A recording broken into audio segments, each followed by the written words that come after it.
श्रीमद् कुंज विहारणे नमः। श्री स्वामी हरिदास विजय तेतराम। मुग्दल नामक ऋषि कुरुक्षेत्र में रहते थे। ये बड़े धर्मात्मा, जितेंद्रिय, भगवत भक्त एवं सत्यवक्ता थे। किसी की निंदा कभी की नहीं। बड़े कर्मनिष्ठ और महात्मा शिलोच व्रति से अपना जीवन निर्वाह करते थे। 15 दिनों में एक द्रोण धान्य, जो करीब पुराने 34 सेर के बराबर होता है, इकट्ठा कर लेते थे। उसी से इष्टिकृत नामक यज्ञ करते और प्रत्येक 15वें दिन अमावस्या एवं पूर्णिमा को दर्श पौर्णमास याग किया करते। यज्ञों में देवता और अतिथियों को देने से जो अन्न बचता, उसी से परिवार से निर्वाह करते। जैसे धर्मात्मा ब्राह्मण स्वयं थे, उसी प्रकार की उनकी धर्मपत्नी और संतान भी थीं। मुदगल जी सपरिवार महीने में केवल 2 ही बार अमावस्या और पूर्णिमा के दिन ही भोजन करते, सो भी अतिथि अभ्यागतों को भोजन कराने के बाद। कहा जाता है कि उनका प्रभाव ऐसा था कि प्रत्येक पर्व के दिन साक्षात देवराज इंद्र देवताओं के सहित उनके यज्ञ में आकर अपना भाग लेते थे। इस प्रकार मुनिव्रति से रहना और प्रसन्नचित्त होकर अतिथियों को अन्न देना, यही उनके जीवन का व्रत था। मुनि के इस व्रत की ख्याति बड़ी दूर दूर तक फैल गई। एक दिन उनकी कीर्ति कथा दुर्वासा मुनि के कानों में पड़ी। उनके मन में मुनि की परीक्षा करने की बात आ गई।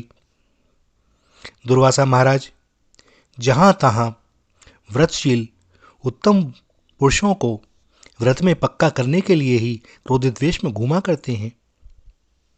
वे एक दिन पागलों का सा वेश बनाए हुए, मूड़ मुड़ाए कटु वचन कहते हुए वहां आ पहुंचे। आते ही बोले, विप्रवर, आपको पता होना चाहिए कि मैं भोजन की इच्छा से यहां आया हूं। उस दिन पूर्णिमा का दिवस था। मुदगल ने आदर सत्कार के साथ ऋषि की अभ्यर्थना करके उन्हें भोजन करने की हेतु बैठाया और अपने शुद्धार्थ अतिथि को बड़ी श्रद्धा से भोजन परोसकर जिमाया। मुनि भूखे तो थे ही, श्रद्धा से प्राप्त हुआ अन्न उन्हें बड़ा सरस भी लगा और वे बात की बात में रसोई में बना हुआ सब कुछ जीम गए। बचा कुचा शरीर पर चुपड़ लिया। जूठा अन्न शरीर पर लपेटकर वे जिधर से आए थे उधर ही निकल गए। अब कुछ भी भोजन शेष ना था। मुदगल मुनि सपरिवार भूखे रहे। इस प्रकार प्रत्येक अमावस्या पूर्णिमा पर दुर्वासा जी आते और भोजन करके चले जाते। मुनि को परिवार सहित भूखे रहना पड़ता। 15 दिनों तक कटे हुए खेतों में बिखरे अन्न के दानों को वे बीनते और स्वयं निराहार रहकर प्रत्येक 15वें दिन दुर्वासा ऋषि को अर्पण कर देते। स्त्री पुत्र ने भी उनका साथ दिया और भूख से उनके मन में तनिक भी विकार या खेद उत्पन्न नहीं हुआ। क्रोध, ईर्ष्या और अनादर का भाव भी नहीं आया।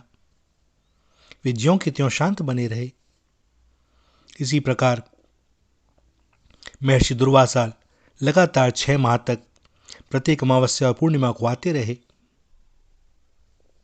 15 दिनों में एक बार भोजन करने वाला तपस्वी कुटुंब लगातार भूखा रहा, परंतु किसी के भी मन में कोई भी दुख, क्रोध, क्षोभ या अपमान का विकार उत्पन्न नहीं हुआ।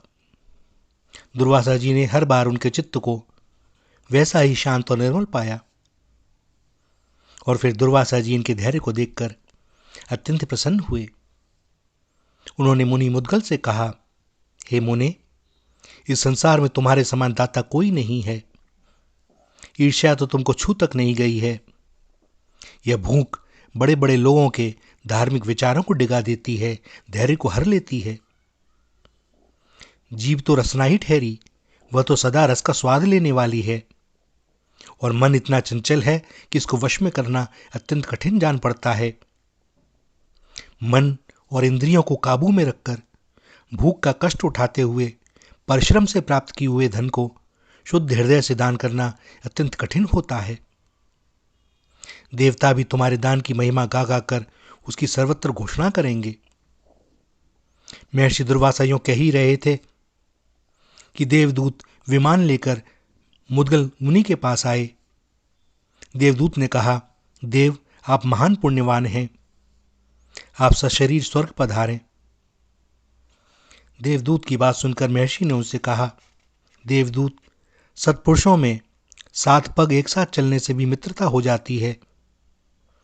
अतः मैं आपसे जो कुछ कहूं उसके उत्तर में जो सत्य और हितकर हो वही बतलावें। मैं आपकी बात सुनने के बाद ही अपने कर्तव्य का निश्चय करूंगा कि मुझे क्या करना है। हे देवदूत, मेरा प्रश्न यह है कि स्वर्ग में क्या सुख है और क्या दुख है। और देवदूत ने महर्षि मुद्गल के उत्तर में स्वर्गलोक और उससे भी ऊपर के भोगमय लोकों के सुखों का वर्णन किया। तत्पश्चात वहां का सबसे बड़ा दोष यही बताया कि वहां से एक न एक दिन पतन हो ही जाता है।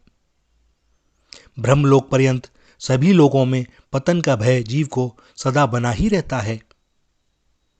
वे कहने लगे कि सुखद ऐश्वर्य का उपभोग करके उससे निम्न स्थानों में गिरने वाले प्राणियों को जो असंतोष और वेदना होती है उसका वर्णन करना कठिन है।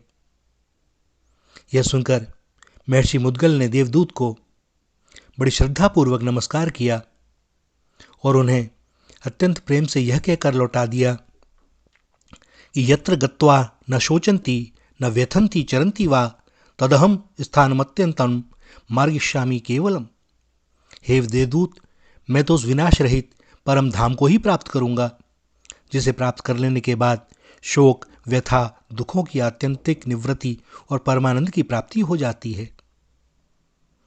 देवदूत ने जब महर्षि मुद्गल का यह उत्तर सुना तब वह उनकी प्रशंसा करते हुए लौट गया और इसके बाद भी मुनि मुद्गल स्तुति, निंदा, स्वर्ण तथा मिट्टी में संभाव रखते हुए ज्ञान, वैराग्य तथा भगवत भक्ति के साधन से अविनाशी भगवान को अपने हृदय में रखते हुए भगवत धाम को प्राप्त हुए।